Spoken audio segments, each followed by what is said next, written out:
Are you dreaming of financial freedom? You're not alone. Today, we'll break down how to make this dream a reality with a simple 4-step guide.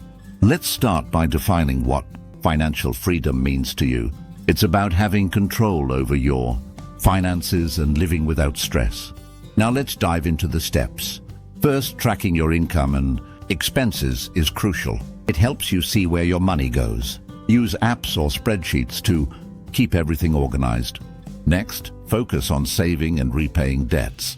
Create a budget that prioritizes saving. Consider using tools from my financial well-being toolkit to assist you.